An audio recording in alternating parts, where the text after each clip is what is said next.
Florida added over 500,000 new residents last year alone, more than any other state in the country. And one of the biggest magnets is Southwest Florida. From Parrish to Naples, I'll break down exactly what's drawing people in and how to find the right place for you. Welcome back. I'm Ryan Zackos, born and raised right here in Florida's Gulf Coast, and now raising my family here as well. I started this firm with my father, who's retired from the Sarasota County Sheriff's Office after 25 years. I believe that real estate is about relationships and how I can help you make an informed, confident decision.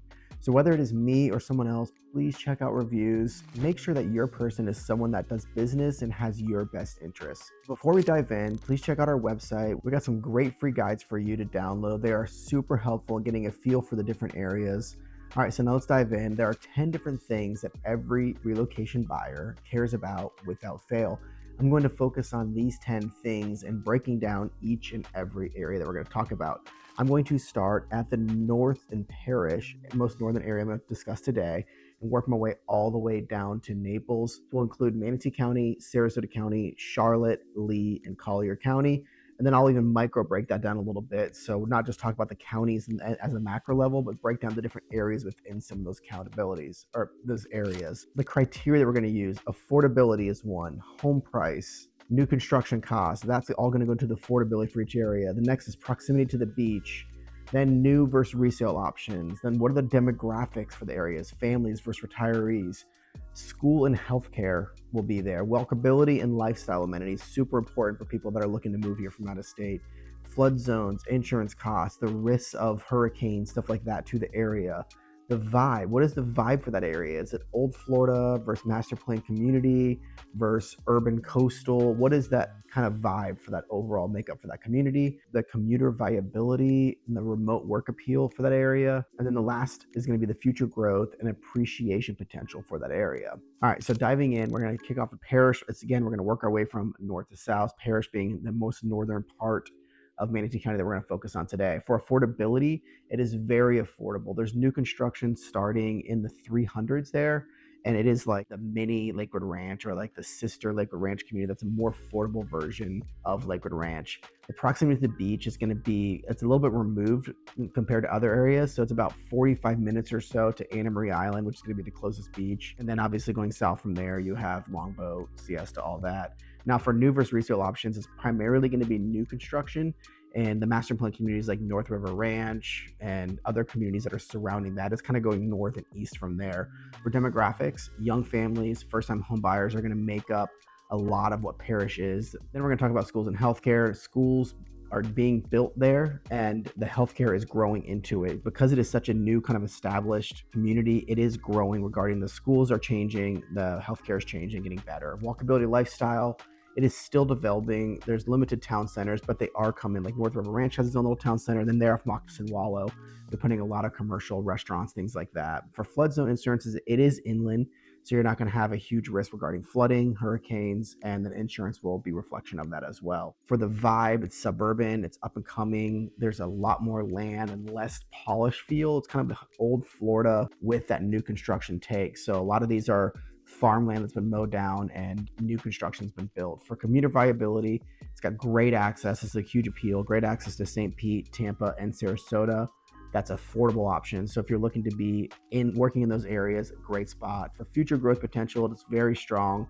There's a lots of planned infrastructure that exists within Parrish by itself. Next area we're going to talk about is Bradenton. So this is just south of Parrish. Bradenton has a Bradenton city, but there's also an undeveloped or undesignated area of Bradenton as well. For affordability, it's more affordable than Sarasota as a whole, but there's a huge price variance regarding Bradenton. Everything from Gulf, front to riverfront to different areas outside of Bradenton, all the way into Eastern Bradenton, which might be even a little higher.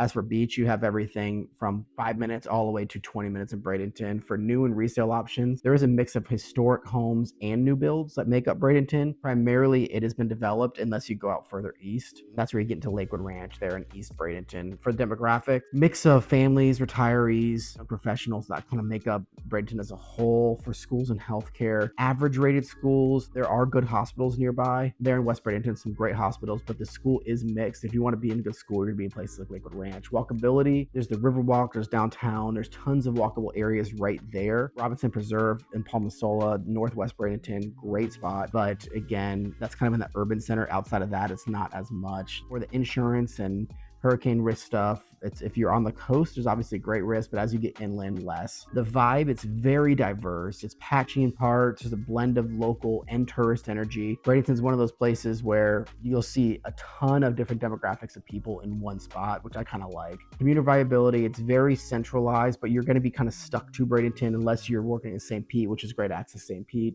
And the future growth potential, it's moderate. There's pockets of revitalization, but it probably doesn't have as much future potential as some other areas unless you're in different pockets like Palmasola. The one thing I do like about Bradenton, though, is great for short-term rentals. So if you're looking for an investor, that's a great spot. Barrier Islands we're going to talk about next. So this is going to be Anna Maria Island, Longboat Key, Siesta, Lido, all the way down to Venice, all that. So from affordability, obviously million plus, proximity to the beach, you're right on the beach. So those are right off the bat. You're going to be pricey. You're going to be right on the beach. For new and resale options, we're focused only on resale. There's going to be very limited new inventory unless it's been of urban infill or reconstruction. From the Barrier Islands perspective, the demographics are going to be mostly retirees, luxury buyers, or second homes that can afford it. School and healthcare, not great for the school zones per se, because there's not very many schools on the Barrier Islands, but great healthcare nearby for all these Barrier Islands. Walkability, lifestyle amenities, it is extremely walkable depending on the different areas you are within these Barrier Islands. But each little island has its own little village, has its own area that is, touristy, but yet some historic parts and stuff like that. So it's very walkable. From the insurance and flood risk, obviously very high being a barrier island. For the vibe itself, these barrier islands can be anything from laid back, beachy, charming, but super expensive and limited in supply. Obviously, it's a designated piece of land and being an island, so there's not much you can do about that. Commuter viability, not ideal for daily commuting because getting on and off these barrier islands can be a nightmare. Future growth potential is limited, very mature, it's built out, but obviously there is a scarcity regarding the land itself, so that does help, but the risk of hurricanes and things like that have hurt some of these high demand areas that have been historically high demand. I've kind of weakened that a little bit. For Lakewood Ranch, it's where I reside.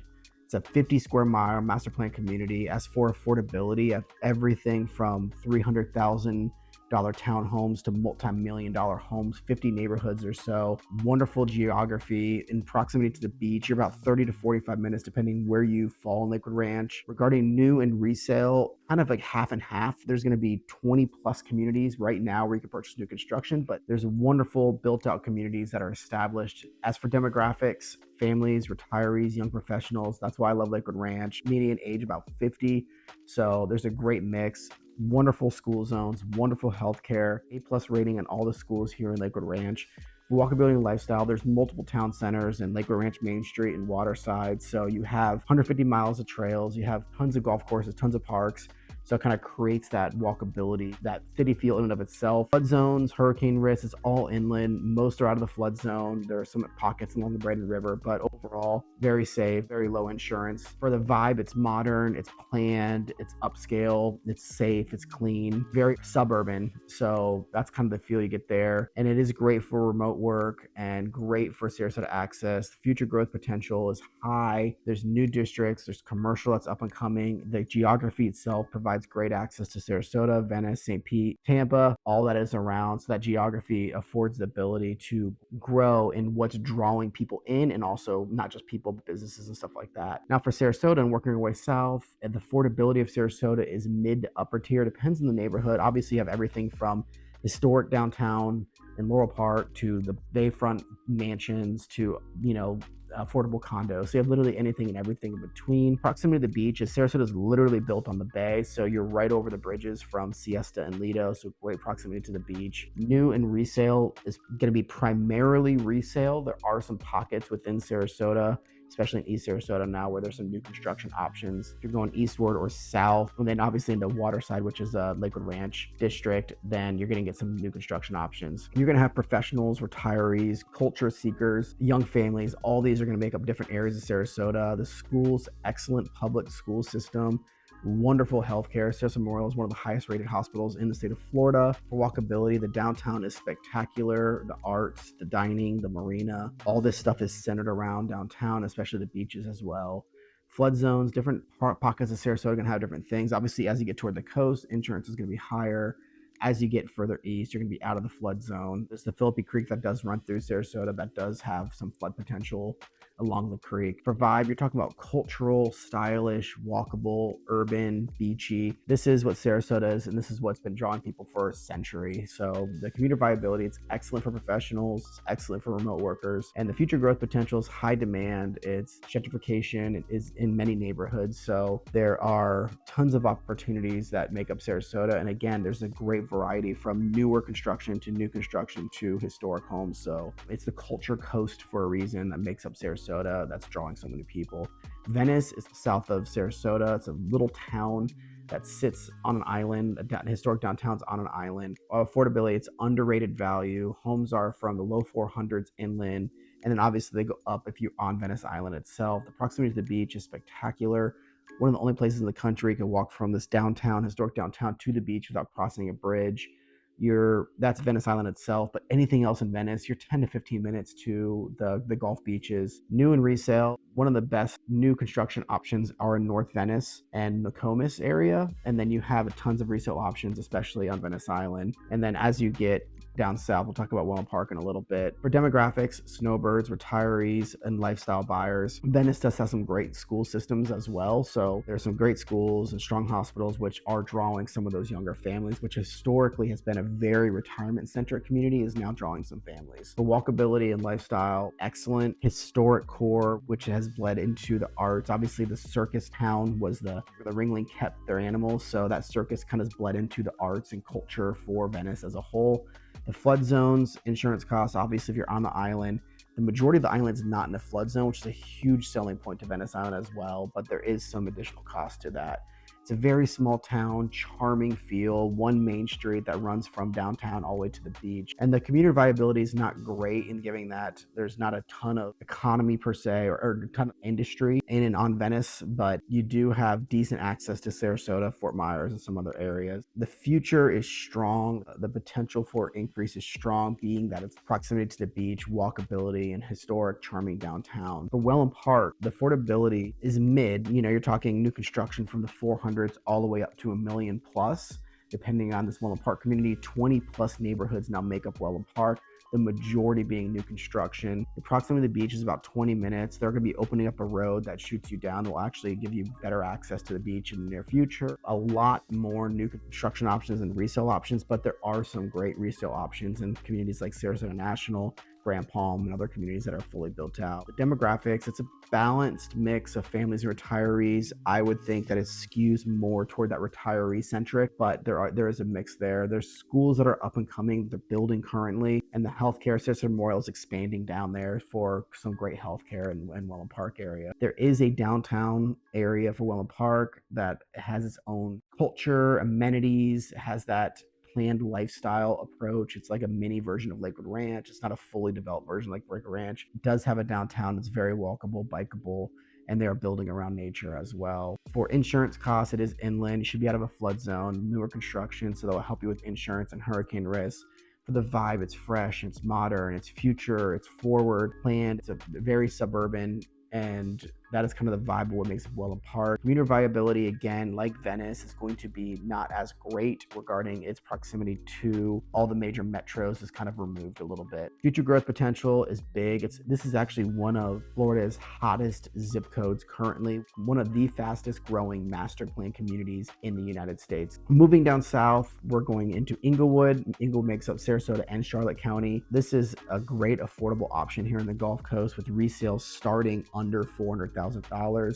There are going to be a couple of great new construction communities that are offered, but primarily resale. Great thing about Englewood is its proximity to the beach. It is right around the corner from Manasota Key and gives you that old Florida feeling. The demographics are these local retirees, that old Florida crowd, the fisherman feel. That's kind of the demographic that makes up Englewood, and that's what people love about Englewood. It's drawing people to that culture and that lifestyle. The schools and healthcare, they're less robust than places like Sarasota or Lakewood Ranch. It's a little bit more removed from that perspective. Because of Wellen Park and the growth there will give you more access and more ability in that. For walkability and lifestyle, it's mixed. The beach areas are a lot more active, and there's some stuff that they're revitalizing this downtown Englewood area, but not nearly as, again, robust as some areas like Sarasota or Lakewood Ranch or even Wellen Park. Flood zones, insurance costs, you're going to be a lot higher as you get closer to the beaches. Englewood can be right on the beach. There could be a lot of flood zones within Englewood itself, so just be cautious with that. And especially with these older homes, you might have incurred insurance costs. The vibe is quiet, rustic, rural, no frills lifestyle. That's kind of the makeup of Englewood, old Florida. Commuter viability is not ideal for commuters by any means because it's a little bit more removed from some of these major metros. Future growth potential is moderate, and there are some revitalization projects that are happening currently, especially in that downtown Dearborn area on Englewood. One of my favorite kind of hidden gems in all of Florida is Englewood, and that's why communities like Beach Walk, new construction community, is a couple miles to the beach, giving you new construction and a little bit more removed lifestyle. Great option. Fort Myers, going south. Fort Myers, Cape Coral, affordability is still some of the best values, especially in Cape Coral and especially in this resale market right now. You can actually get some steals in Cape Coral. Proximity to the beach,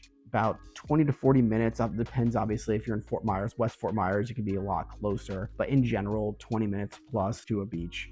New versus resale options. There's a large mix of canal homes, new builds, and flips that exist within this Cape Coral, Fort Myers area. The demographics make up middle-class families, retirees, and then Cape Coral is a big boating community. So if you're a boater and you're looking for some great boating on the West Coast, that would be a great option for you. Obviously, the boating along the West Coast as a whole is great. Schools and healthcare, good hospital systems, and the schools are improving in Lee County. That's something that has grown tremendously in the last 10 years or so. Walkability and lifestyle.